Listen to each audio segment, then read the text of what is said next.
I pressed my palms against the reinforced glass, watching Dr. Garcia's team position the restraints around patient Zero's wrists and ankles.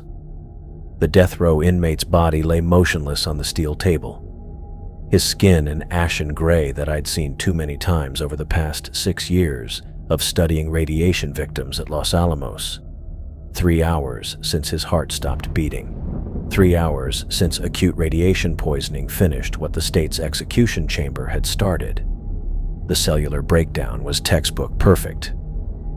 I documented dozens of cases just like this one, organs shutting down systematically, DNA strands fragmenting under radioactive stress, muscle tissue losing its ability to contract.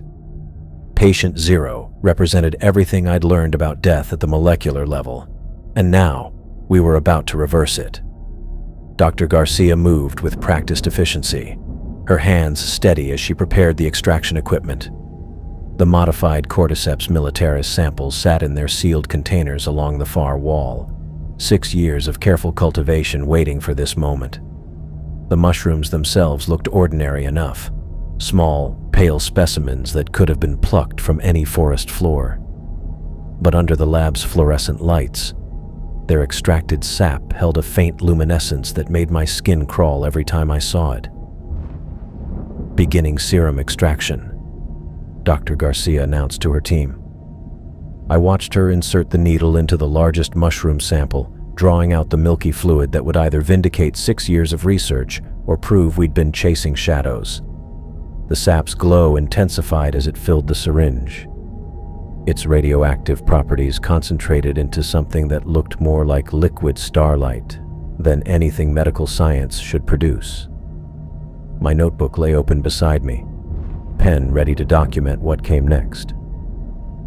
Cellular response times, neurological indicators, muscular function recovery, all the data points that would either justify our funding or shut down the program permanently.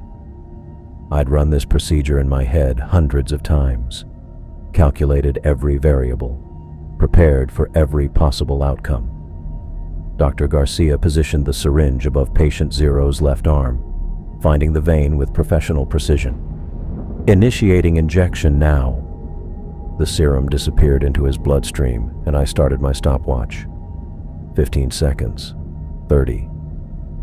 At 45 seconds, the monitors attached to patient Zero's chest registered the first heartbeat, weak, irregular, but unmistakably alive. His eyes snapped open. I leaned closer to the glass, pen moving across the page as I recorded what I was seeing. The pupils were completely dilated, black circles that showed no response to the bright lights overhead. His chest rose and fell in shallow, labored breaths that sounded mechanical through the observation room speakers. Vital signs returning to measurable levels, one of Dr. Garcia's assistants called out. Patient Zero turned his head toward the sound, movement jerky and uncoordinated like a marionette controlled by an amateur puppeteer. When he tried to lift his right hand, the motion came in sharp, disconnected bursts rather than the smooth arc a living person would make. Something was spreading under his skin. Dark lines, thin as spider webs, appeared along his neck and worked their way down toward his shoulders. I'd never seen anything like it in any of my radiation studies. Veins shouldn't look that pronounced, that black against pale flesh. Patient Zero opened his mouth and made a sound that barely qualified as human. Not words, not even recognizable syllables, just wet, guttural noise that made my stomach tighten. He kept trying to speak, jaw working desperately to form sounds his vocal cords couldn't produce. Dr. Garcia, I spoke into the intercom. Are you seeing the vascular discoloration? She looked up from her monitors, following my line of sight to patient Zero's neck. Her expression darkened as she took in the spreading dark veins. Increased sedation by 20%. The mushroom wasn't just bringing him back to life. It was taking over. Every jerky movement, every failed attempt at speech pointed to the same conclusion. The Cordyceps militaris was doing what it did in nature. establishing control over its host's nervous system. We'd resurrected Patient Zero, but something else was driving his body now. Patient Zero's struggles against the restraints intensified, muscles straining with a strength that shouldn't have been possible for someone who'd been dead 3 hours ago. The steel table vibrated under the force of his movements, and I heard the restraints creaking through the intercom. Dr. Garcia checked her sedation levels, then increased the dosage again. I need those restraints holding. Whatever's happening to his nervous system, it's amplifying his physical capabilities. I kept writing, documenting every detail even as unease settled in my chest. This wasn't the controlled resurrection we'd planned. The mushroom's influence was too aggressive, too immediate. Patient Zero thrashed against his bonds with inhuman persistence, his garbled vocalizations growing louder and more frantic. The dark veins had spread across his entire upper body now, creating a network of black lines under skin that grew paler by the minute. His eyes remained fixed on nothing, pupils still completely dilated, but his head tracked the movements of Dr. Garcia's team with predatory focus. "Sedation isn't working," Dr. Garcia announced, her voice tight with concern. "He's building resistance faster than we can compensate." I watched Patient Zero strain against the restraints with strength that defied everything I knew about muscular capability after death. The Cordyceps militaris had brought him back, but what we'd created wasn't human anymore. It was something new, something that wore his body like an ill-fitting suit while the mushroom pulled the strings. The procedure was a success, technically. Patient Zero was alive, mobile, responsive to stimuli, but as I observed his unnatural movements and listened to his inhuman vocalizations, I realized we'd answered the wrong question. We'd proven we could reverse death, but we'd never asked whether we should. Dr. Garcia ordered another increase in sedation as Patient Zero's thrashing intensified, the restraints beginning to show stress fractures under the assault.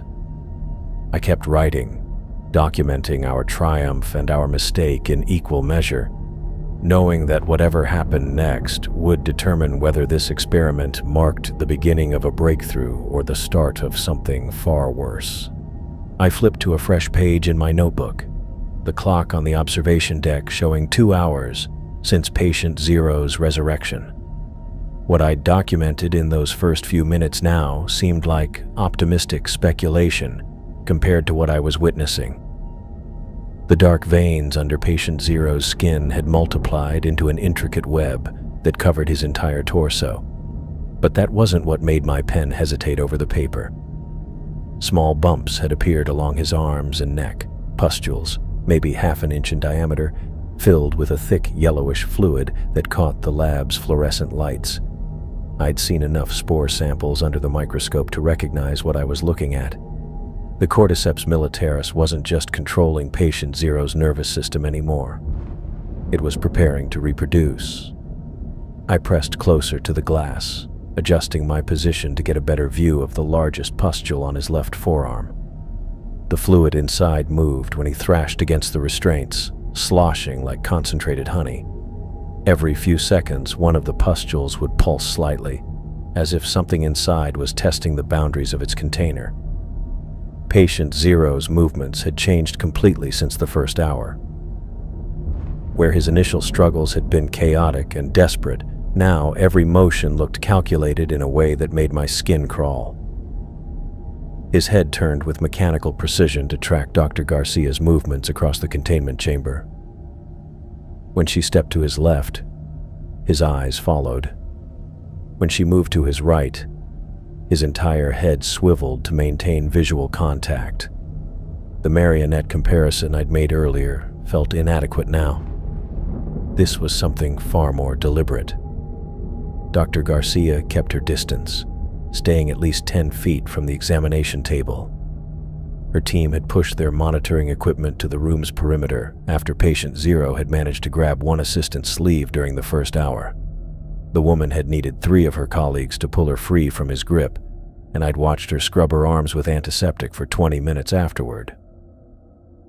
Sedation levels are approaching maximum safe dosage, Dr. Garcia called out to her team. We're seeing 90% resistance to standard pharmaceutical intervention. I wrote down her words, then added my own observations about the restraints.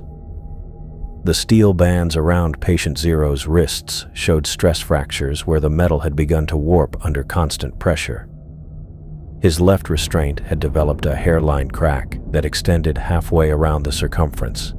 The table itself had shifted 6 inches from its original position, dragged across the floor by patient Zero's relentless struggles. The vocalizations had stopped completely. For the past 30 minutes, patient Zero had worked at his restraints in absolute silence, his dilated eyes fixed on Dr. Garcia with an intensity that made her visibly uncomfortable. When she moved to check his vital signs, he would crane his neck to follow her path, mouth hanging open but producing no sound. The quiet felt more ominous than his earlier attempts at speech. I was sketching the pattern of pustules along his neck when the facility's alarm system activated. The piercing wail filled the observation deck, red lights flashing in sequence along the walls. I looked up from my notebook to see patient Zero's left restraint snap cleanly in half, the fractured metal falling to the floor with a sharp clang that cut through the alarm's noise. His newly freed hand moved to the remaining restraint on his right wrist. Dr. Garcia shouted something to her team, but I couldn't make out the words over the alarm. Patient Zero gripped the steel band and twisted, muscles in his arm bulging with strength that should have been impossible for someone who'd been dead hours earlier. The metal groaned, then gave way with a sound like breaking bones. Both arms free, patient Zero sat up on the examination table and began working at the restraints around his ankles. Security guards poured into the containment chamber, armed with tasers and riot batons. The first guard to reach the table raised his weapon, but patient Zero moved faster than any human should have been able to move. The pustules along his arms and neck burst simultaneously. A cloud of golden spores erupted from patient Zero's body, filling the containment chamber with a thick, shimmering mist that caught the overhead lights like suspended glitter. The guards stumbled backward, hands clawing at their throats as they tried to avoid breathing the contaminated air. It didn't matter. The spores were everywhere, coating every surface in the chamber with a fine yellow powder. The first guard collapsed within seconds, his body convulsing as he hit the floor.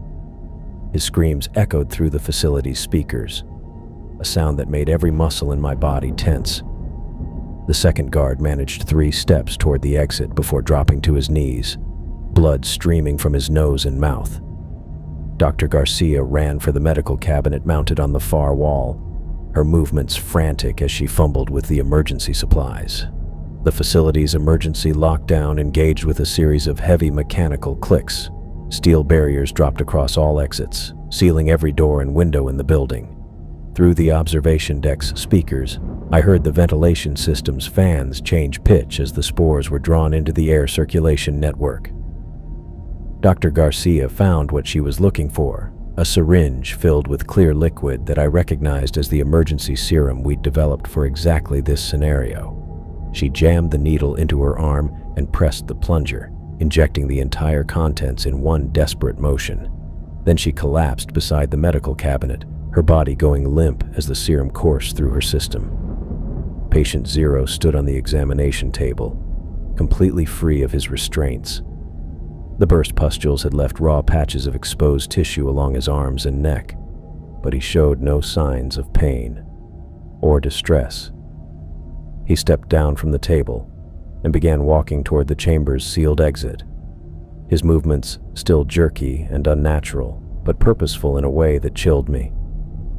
The golden spores swirled through the containment chamber like a miniature dust storm, too thick to see through clearly.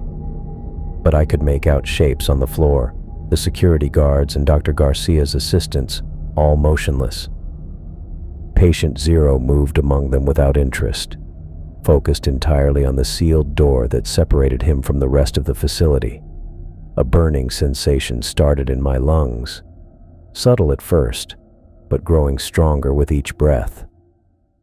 I looked up at the observation deck's air vents and saw traces of golden powder drifting through the filtration system. The spores had reached me. My hands started trembling as I gripped my pen, trying to write down what I was seeing even as my respiratory system began to rebel against the contamination. The burning spread from my lungs to my throat, each breath bringing a sharp pain that made me want to stop breathing entirely. Through the observation window, I watched Patient Zero examine the sealed door with methodical patience, running his hands along the steel surface as if looking for weaknesses. I had minutes, maybe less, before the spores finished what they'd started with the guards in the containment chamber. I pushed myself up from the observation deck floor, legs threatening to buckle under me as the burning in my lungs intensified. Each breath felt like inhaling molten glass, and when I coughed, dark droplets splattered across my notebook's open pages. The spores were working fast, too fast. I had maybe 10 minutes before my respiratory system shut down completely. My personal lab sat 3 floors below, where I'd kept an emergency serum vial in my desk drawer for exactly this scenario. 3 floors might as well have been 3 miles given how my body was shutting down, but it was the only chance I had. I stumbled toward the observation deck's door, my vision already starting to blur around the edges. Through the reinforced glass, I caught a glimpse of Patient Zero standing in the main corridor below, his decaying form moving with that same mechanical precision. Golden spores drifted around him like a malevolent aura, settling on every surface and coating the walls in a fine yellow powder. The emergency stairwell door opened with a hydraulic hiss, releasing a wave of contaminated air that made my throat close up entirely. I gripped the metal railing and forced myself down the first flight of stairs, each step sending shockwaves of pain through my chest. The facility's speakers crackled with the sounds of my colleagues dying, screams that started human and devolved into something else entirely as the spores consumed them from within. Second floor. My skin felt like it was cooking from the inside, heat radiating through my arms and face in waves that made me dizzy. When I wiped sweat from my forehead, my hand came away streaked with blood. The spores weren't just attacking my lungs anymore. They were breaking down my cellular structure at the skin level, causing hemorrhaging wherever they'd gained purchase. A woman's voice echoed from somewhere down the corridor, pleading for help in words that became increasingly garbled as her vocal cords dissolved. I recognized the voice as belonging to Janet from accounting, a woman who'd brought me coffee every morning for 3 years. Now she was dying alone in a contaminated hallway while I stumbled past, too focused on my own survival to help. Third floor. My hands were shaking so violently I could barely maintain my grip on the railing. Blood seeped through my shirt, tiny droplets forcing their way through my pores as the infection attacked my circulatory system. The emergency lighting cast everything in a hellish red glow, shadows dancing across walls that were slowly being coated with an ever-thickening layer of spores. I reached the main floor and pushed through the stairwell door into the primary research corridor. The air was thick enough to see, golden particles swirling in patterns that reminded me of snowfall. But where snow brought peace, these spores brought cellular death. I pressed my shirt over my mouth and nose, knowing it was useless but unable to stop myself from trying. My lab door stood open, emergency lighting revealing the familiar workspace where I'd spent 6 years documenting radiation effects. The emergency serum vial sat exactly where I'd left it, top drawer of my desk, nestled between research notes and spare pens. My vision was tunneling now, darkness creeping in from the edges as my oxygen-starved brain began shutting down non-essential functions. I fumbled with the vial seal, my blood-slicked fingers sliding off the plastic cap repeatedly. Through the lab's window, I watched Patient Zero emerge from the east wing, his jerky movements leaving a trail of spores behind him like exhaust from some biological engine. He turned toward my lab, those dilated eyes fixing on my location with predatory interest. The vial's cap finally came free, and I drew the clear serum into the emergency syringe I kept in the same drawer. My hands were shaking so badly I missed the vein twice, leaving bloody puncture wounds along my forearm before finally hitting the target. The needle slid home, and I pressed the plunger with desperate force. The serum burned as it entered my bloodstream, a different kind of fire than the spore infection, but somehow cleaner. Almost immediately, the crushing weight in my chest began to lift. The blood seeping through my skin slowed to a trickle, then stopped entirely. I could breathe again, really breathe, without feeling like my lungs were dissolving. But something else was happening. My skin felt tight, like it was shrinking around my bones. I looked down at my arms and watched in horrified fascination as the surface began to harden, taking on a texture that reminded me of old leather left too long in the sun. Painful cracks appeared along my forearms, thin lines that split my skin like dried earth after a drought. I collapsed against my desk, gasping as the transformation continued. The serum was saving my life, but it was changing me into something else. My reflection in the lab's computer monitor showed a face I barely recognized, skin drawn tight and beginning to crack along my cheekbones, eyes bloodshot but alive. Patient Zero had reached my lab's window. He pressed his decaying hands against the glass, leaving bloody handprints as he stared at me with those horrible dilated eyes. The spores around him continued their deadly dance, but they no longer affected me. The serum had created some kind of immunity, though I was paying for it with my human appearance. The facility's communication system crackled to life, military voices cutting through the static with practiced efficiency. Containment Team Alpha, prepare for facility breach. Full hazmat protocols in effect. Expect biological contamination throughout all levels. More voices followed, coordinating the response that would inevitably find me here among the dead. I was alive, transformed but breathing, while Patient Zero wandered the corridors, spreading death with every step. The serum had given me immunity at the cost of my humanity, leaving me scarred and forever changed.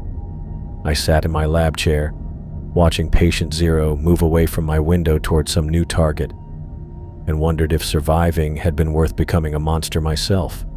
My consciousness returned in fragments.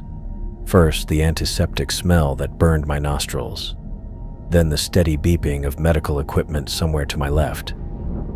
When I tried to open my eyes, the fluorescent lights above felt like needles stabbing directly into my brain. I squeezed them shut again, waiting for the pain to recede. The last thing I remembered was sitting in my lab chair watching Patient Zero's bloody handprints streak down my window as he moved away into the facility's contaminated corridors. Now I was lying on something soft, a hospital bed, judging by the firm mattress and crisp sheets tucked around my legs. The air tasted clean, filtered and recycled through industrial ventilation systems that hummed quietly in the background. I forced my eyes open again, squinting against the harsh lighting until my vision adjusted. The room looked like every medical facility I'd ever seen. White walls, stainless steel fixtures, monitoring equipment clustered around my bed like electronic sentries. But the observation window facing me was different. Thick glass, maybe 3 inches, with a heavy seal around the edges that suggested this wasn't just any hospital room. This was a containment unit. When I tried to sit up, my arms screamed in protest. The pain was immediate and sharp, like someone had taken sandpaper to my skin while I slept. I looked down at my hands and felt something cold settle in my stomach. The skin along my forearms had completely changed. What had been normal human flesh 6 hours ago now resembled old leather left too long in direct sunlight. Deep cracks ran along the surface, creating a network of fissures that looked painful, even when I wasn't moving. I flexed my fingers experimentally. The movement sent fresh waves of pain shooting up my arms as the cracks widened and closed with each gesture. The skin pulled tight around my knuckles, making simple movements feel like I was wearing gloves 2 sizes too small. When I touched my face, I found the same leathery texture along my cheeks and forehead, with smaller cracks radiating out from the corners of my eyes. The door opened with a pneumatic hiss, followed by the sound of heavy boots on polished floors. A man in military dress uniform entered, his posture straight and movements economical in the way that marked career officers. He looked to be in his 50s, with graying hair cut to regulation length and eyes that took in every detail of the room before settling on me. "Dr. Mitchell, I'm Colonel James Wright, U.S. Army Medical Research Command." He remained standing at the foot of my bed, hands clasped behind his back. "How are you feeling?" "Like I got hit by a truck." My voice came out as a rasp, throat still raw from the spore exposure. "How long was I unconscious?" 18 hours. Our teams found you collapsed in your laboratory 6 hours after the initial outbreak." Wright's expression remained neutral, but I caught something in his tone that suggested he'd seen the facility's condition firsthand. "You were the only survivor among 43 staff members." The words hit me like a physical blow. 43 people. I thought about Janet from accounting, whose voice I'd heard pleading for help in that contaminated corridor. About Dr. Garcia and her medical team, who'd been trying to save lives when the spores overwhelmed them. About the security guards who'd rushed into the containment chamber to stop patient zero. "The subject," I managed to ask, "incinerated along with the entire facility. Los Alamos is now classified as a biological disaster zone. The official story is an industrial accident involving radioactive materials." Wright pulled a tablet from his jacket and swiped through several screens. "Your survival is being attributed to experimental treatment protocols you were developing. Your family has been informed that you died in the accident." "My family?" Sarah, who'd stopped taking my calls 3 months ago when I couldn't explain why I was working late every night. "My daughter Emma, who'd started college believing her father was too busy with government work to attend her graduation. They thought I was dead now, which wasn't entirely wrong. Looking at my transformed hands, I wondered if the person who'd hugged Emma goodbye 6 months ago still existed. The door opened again, and a woman in military medical fatigues entered carrying a thick folder.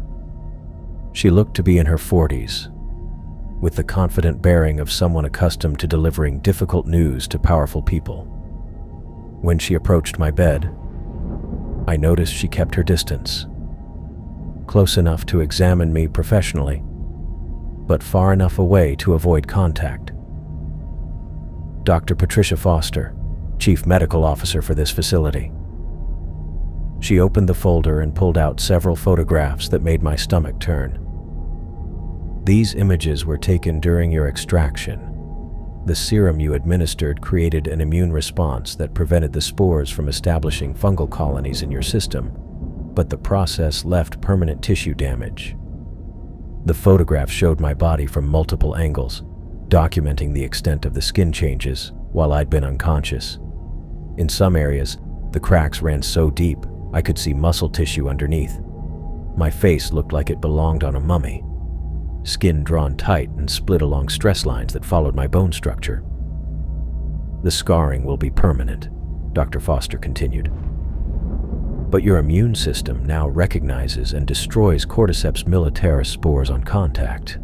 You're effectively immunized against the pathogen, though we'll need to monitor your condition with regular medical evaluations." Wright stepped closer to the bed, his expression serious. "The facility has been sterilized with controlled incineration. Every trace of the research materials, including Patient Zero's remains, has been destroyed. This project is classified at the highest levels of government secrecy." I tried to process what they were telling me. The entire facility was gone. Patient Zero was dead. My colleagues were all casualties of an experiment I'd helped design, and I was alive but permanently disfigured, officially dead to everyone who'd known me before. What happens to me now? Relocation with a new identity. Wright said, "We have a safe house prepared in Santa Fe. You'll receive ongoing medical support, including regular serum injections to maintain your immunity. Agent David Rodriguez will serve as your liaison with our department." Dr. Foster closed the folder and stepped back from the bed. The serum requires periodic reinforcement to remain effective. We've developed a maintenance protocol that should prevent any regression in your immune response.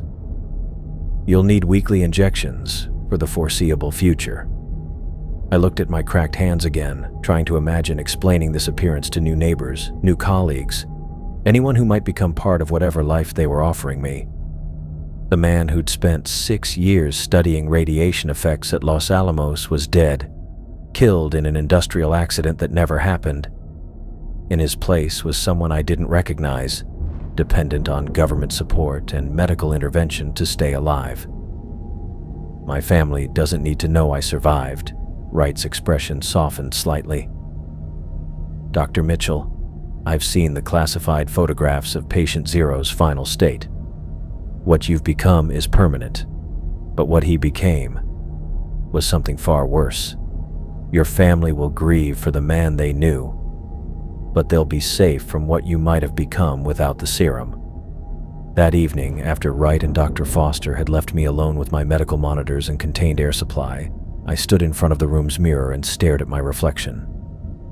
The face looking back at me belonged to a stranger, skin like old parchment, eyes sunken into sockets that seemed too deep, cracks running along my jawline like fault lines in dried clay.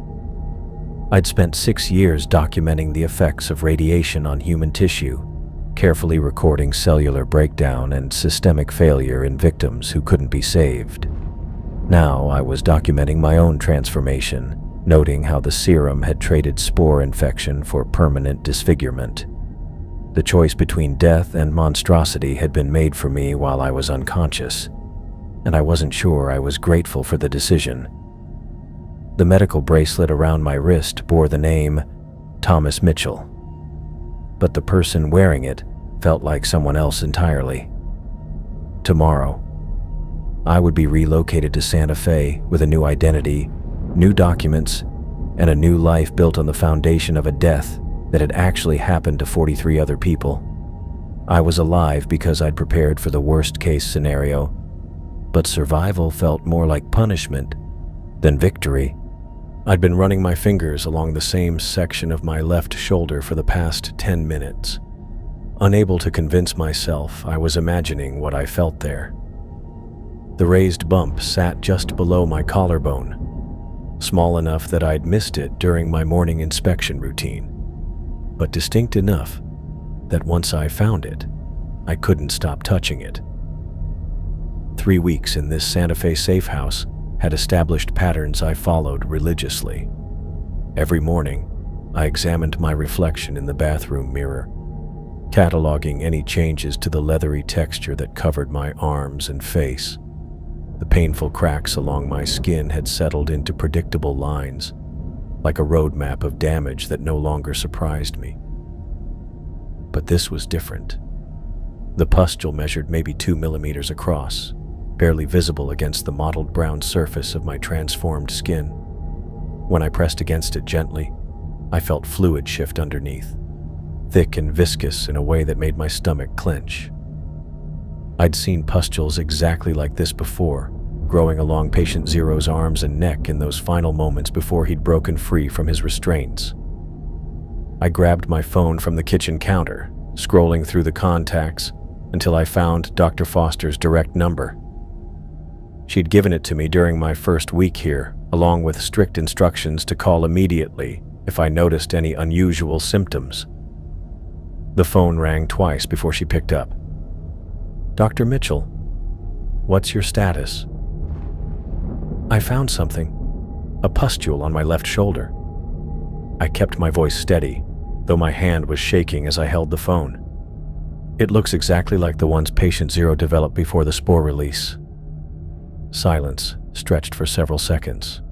When Dr. Foster spoke again, her tone had shifted from professional courtesy to urgent concern. "Don't touch it again. I'm leaving the base now. I'll be at your location within 2 hours."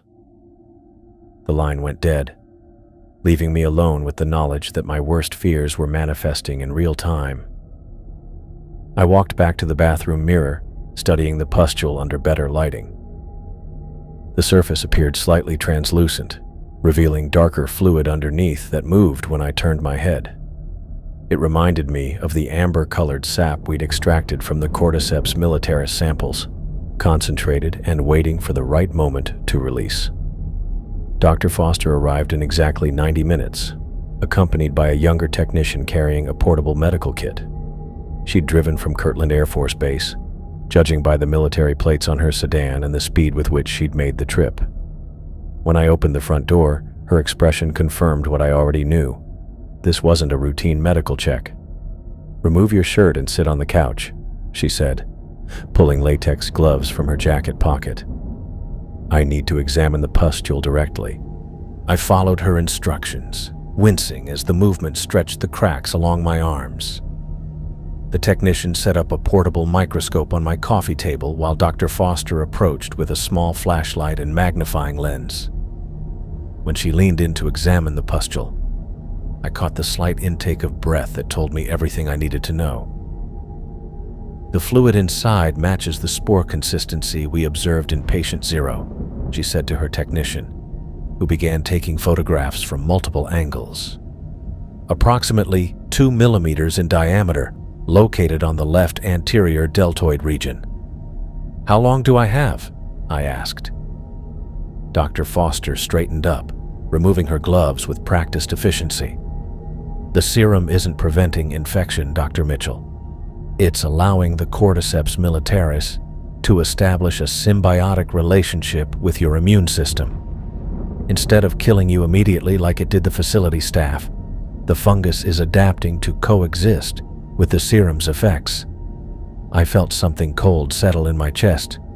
"You mean I'm becoming a host? A controlled host? The process is significantly slower than what we observed with patient 0, but the end result will likely be similar. The pustules will multiply and eventually rupture, releasing spores into your immediate environment."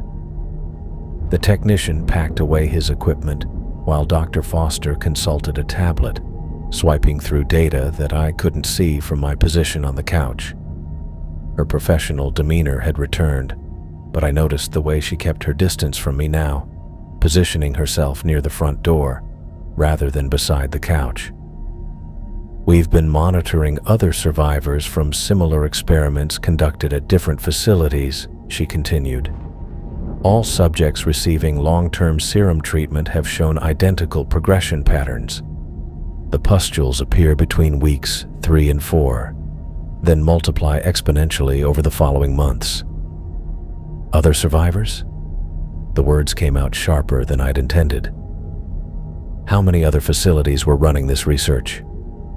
"That information is classified, above your clearance level." Dr. Foster closed her tablet and gestured for her technician to head toward the door. "I'll need to collect tissue samples from the pustule for laboratory analysis. My team will return tomorrow with the necessary equipment." They left me alone with the knowledge that I wasn't unique, wasn't the sole survivor of a single failed experiment. Somewhere else, other people were developing the same pustules, going through the same slow transformation that would eventually turn them into biological weapons. The government had been running parallel research programs, creating multiple test subjects, and monitoring their degradation like lab rats in a controlled study. That evening, I sat on my back porch watching the sunset paint the Sangre de Cristo Mountains red and gold. The beauty of the landscape felt surreal against the horror of what was growing inside me. When full darkness settled over Santa Fe, I finally worked up the courage to make the phone call I'd been avoiding. Rodriguez answered on the first ring. "Thomas, Dr. Foster briefed me on your medical status. How are you handling the news?" "You knew this would happen." I didn't phrase it as a question. A long pause followed, filled with the sound of traffic in the background wherever Rodriguez was calling from. The serum was always a temporary measure. We explained that the treatment required ongoing medical support. You didn't explain that I was becoming the next patient zero. I pressed my fingers against the pustule, feeling the fluid shift underneath. How long have you known? The research has been ongoing for 18 months across multiple facilities. You represent the most successful subject integration we've achieved so far. Rodriguez's voice carried the careful neutrality of someone delivering prepared talking points. Your survival rate and cognitive retention far exceed our projections. Survival rate? I stood up from the porch chair, pacing to the edge of my small backyard. I'm turning into a walking biological weapon. How is that survival? Because you're still thinking, still making rational decisions. Patient Zero lost cognitive function within hours of resurrection. You've maintained full mental capacity for 3 weeks while developing immunity to the spore pathogen. That's unprecedented progress. The words hit me like physical blows. I wasn't a survivor being treated for exposure. I was a test subject being monitored for research data. The safe house, the weekly medical visits, the false identity they'd created for me, all of it was part of a controlled environment designed to study my transformation under optimal conditions. I'm not your patient, I said. I'm your experiment. You're both. Rodriguez's honesty was more disturbing than any lie would have been. The research requires long-term observation to understand the symbiotic relationship between the fungus and the serum. Your data is helping us develop better treatments for future exposures. I hung up without saying goodbye, leaving Rodriguez talking to empty air while I stood in my backyard staring at the stars. The pustule on my shoulder felt heavier now, weighted with the knowledge of what it represented. I wasn't being saved or cured. I was being studied until I became too dangerous to contain. Inside the house, I found the medical bracelet they'd given me during my first week here. Thomas Mitchell was engraved on the metal surface, along with emergency contact information that would connect rescuers to the same people who were using me as a research subject.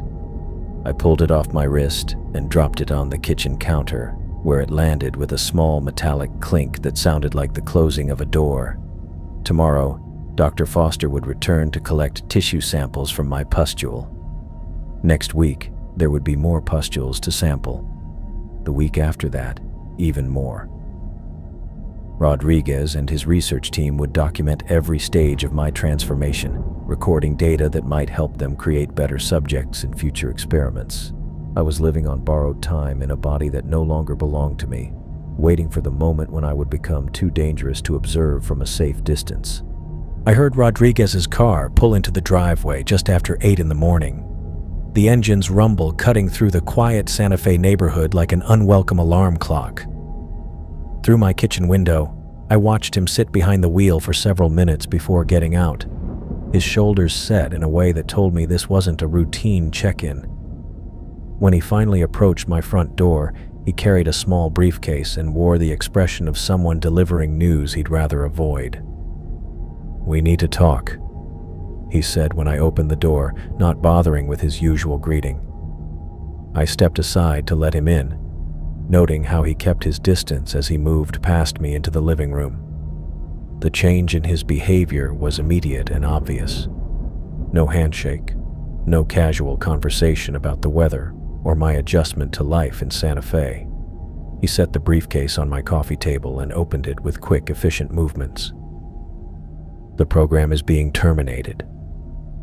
Rodriguez pulled out a single vial filled with the clear serum that had been keeping me stable for 3 weeks. Budget cuts, political pressure from oversight committees. The research has been classified as too high risk for continued funding. I stared at the vial, its contents catching the morning light streaming through my front windows. One small container of liquid that represented the difference between remaining human and becoming something like Patient Zero.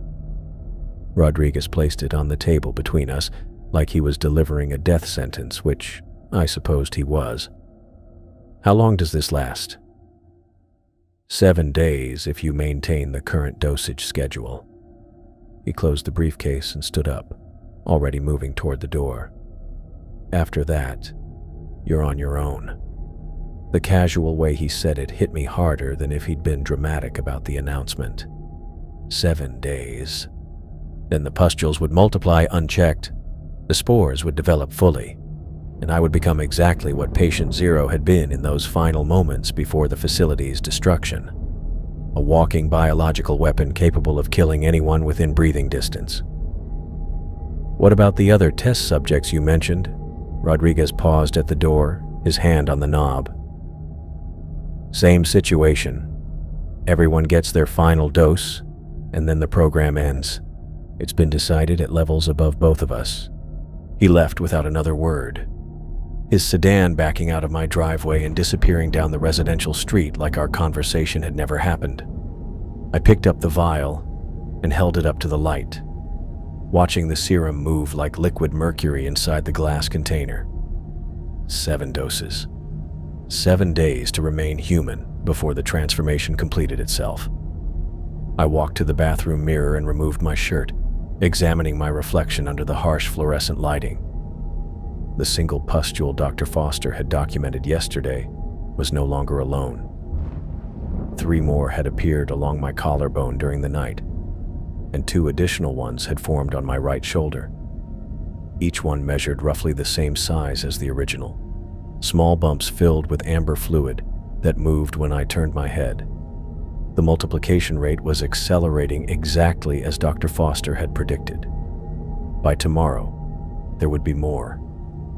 By the end of the week, my entire torso would be covered with pustules ready to rupture and release spores into the air around me. The serum had been holding back the process, but now that barrier was about to disappear permanently. I pressed my finger against the largest pustule, feeling the fluid shift underneath the surface.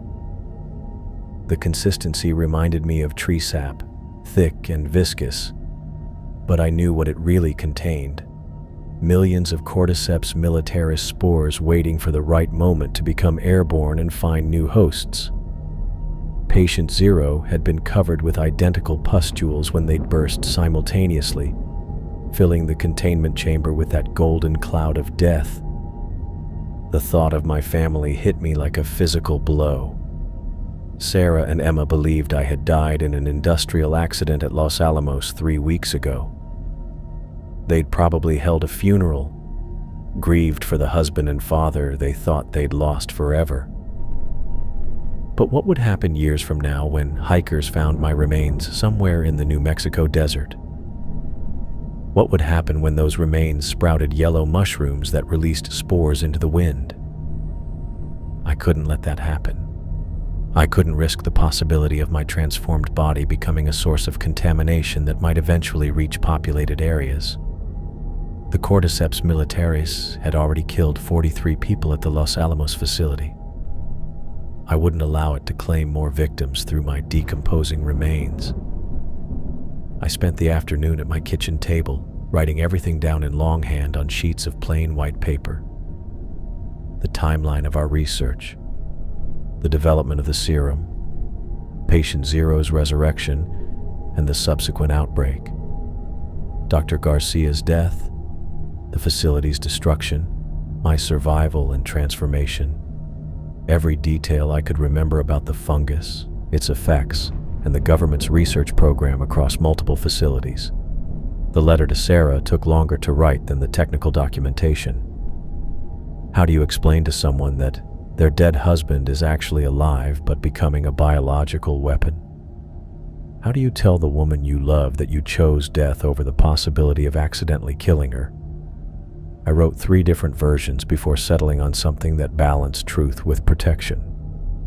Sarah, if you're reading this, it means someone found my body and the account I've written about what really happened at Los Alamos. The industrial accident that supposedly killed me was a cover story. I survived something much worse, but the treatment that saved my life is temporary. I am writing this to warn you about something critical. If yellow mushrooms ever grow from my remains, do not touch them.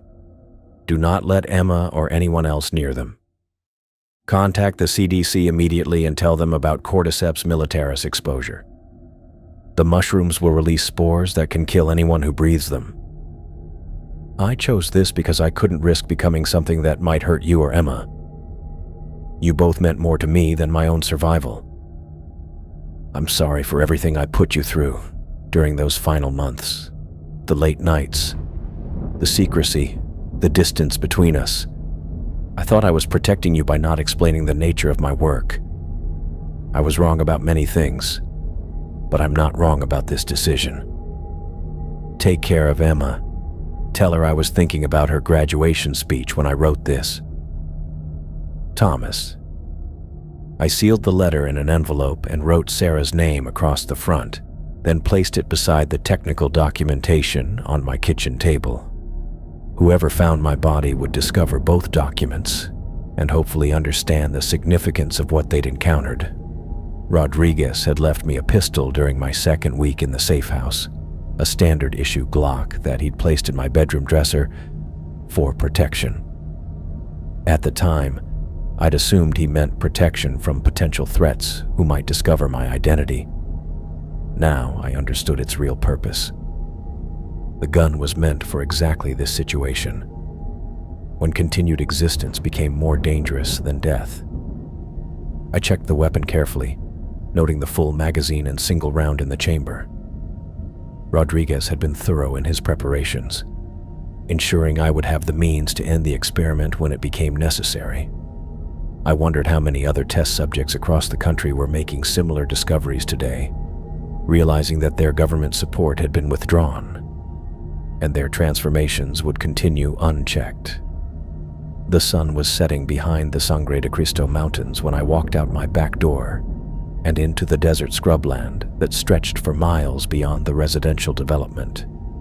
I carried the pistol in my right hand and the sealed envelope in my left, walking steadily away from any populated areas toward the isolated mesas that dotted the landscape.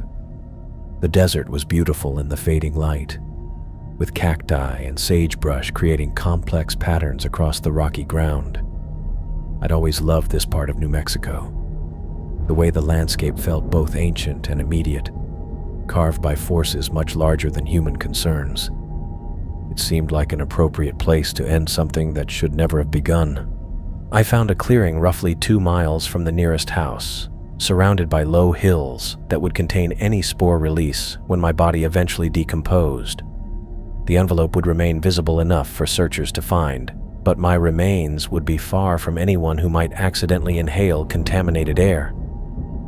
Sitting down on a flat boulder, I placed the envelope weighted with a rock where it would stay secure against desert winds.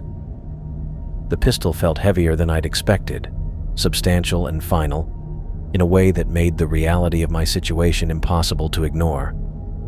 Tomorrow, Dr. Foster would arrive at my safe house to collect more tissue samples and find me gone.